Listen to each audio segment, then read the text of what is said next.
B-Leaguers, here we are. The final of the off-season team needs, building towards the draft. I will do a bit of a draft primer in the lead up to May 7th when Matt Rosier is on the clock, and then he's on the clock, and then he's on the clock, and then he's on the clock, on the clock, on the clock, on the clock, and then he's on the clock again.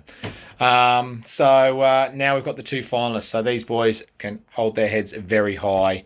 Mr. Crossing T's and dotting I's himself, Rosier, he has made 4 finals in a row. It just shows you the type of team he has and the type of franchise owner he is as well to be so successful.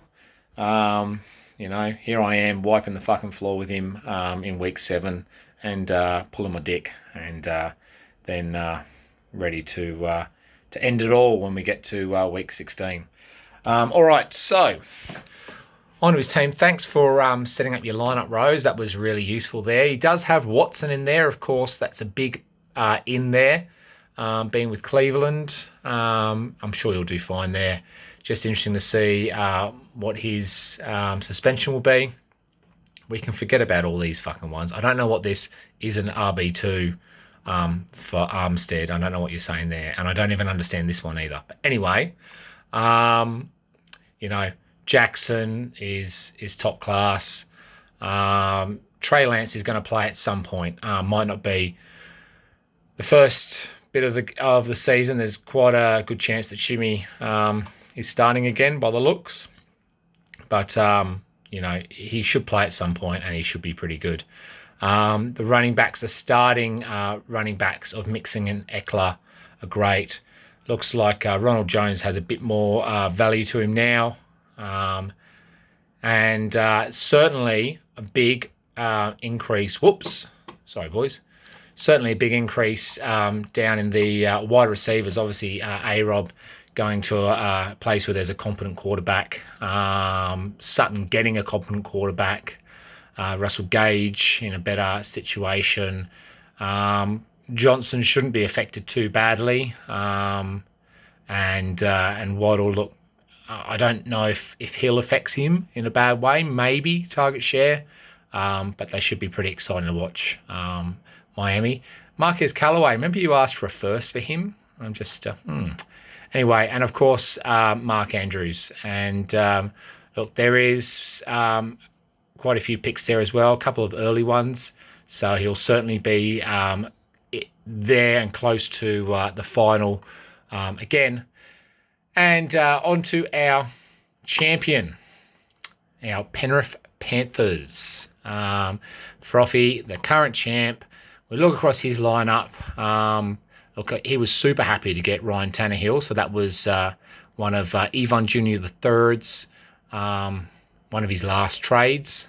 So I bet Giles is really happy that he ended up with Baker and not Tannehill.